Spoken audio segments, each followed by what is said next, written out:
comes to your personal carry-on item, most people just throw everything in there. I use the system and it never fails. Hi, I'm Josie. I've been traveling carry-on only for over 25 years, and I'm here to show you how you can too. Welcome to the Carry-On Capsule Chronicles, where we talk about everything that has worked for carry-on travel so that you don't have to make the mistakes and you can pack with confidence. When it comes to packing your personal item, I organize it into 6 categories, starting with essentials, personal care, entertainment, travel tech, first aid and wellness, and comfort items. Starting with essentials. So these are the things that you cannot replace. We're talking your passport, medicines, eyeglasses, things like that. So those are your essentials, and you need to make sure those go in first. Next, we're talking personal care. So tissues, hand sanitizer, and with that, I also include your toiletry bag. Your third item is your travel tech. So any kind of chargers that you'll need in flight, AirPods. Your next item is your comfort items. So things like a sleep mask, compression socks, anything that will help you stay comfortable on your flight. And then we've got first aid and wellness. So that's the category of things that you don't know you need until you need it.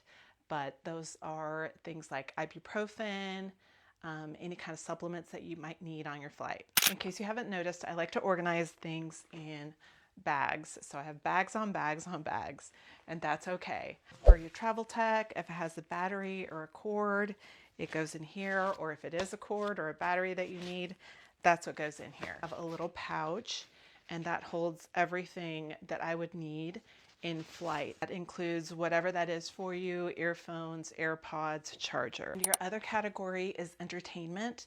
So anything that you have that might help you pass the time. If you're a reader, we love a Kindle. Take notes or write down some thoughts. I like having a journal and a pen. I always pack a full first aid and wellness kit in my personal carry-on. Not because I'm extra, but because at some point I've needed every item that I've packed in here. When you're packing your personal carry-on item, you need to make sure to include those things that will keep you comfortable during your flight. So things like chapstick, hand sanitizer, wipes, etc. Anything that falls into that category.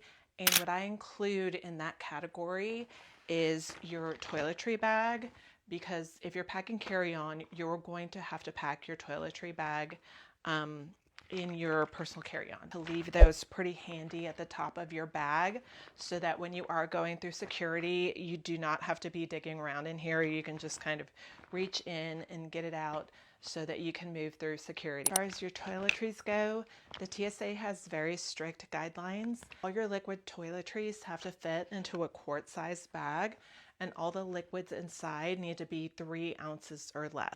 I see people getting this wrong all the time. Sometimes I see them confiscating liquids that are over the 3-ounce rule.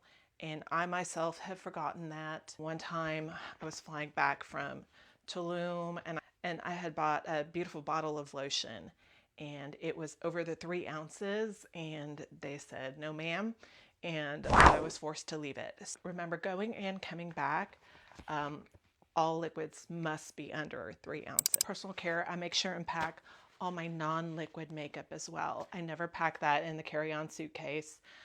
You may have heard my story that I shared before about being stuck overnight with just my carry-on bag. So I was so happy to have my makeup with me, at least. So I never pack my makeup in the suitcase. That will always go with me. Stay tuned for the next episode in this series, because I'm going to show you a category that I really don't hear other people talking about.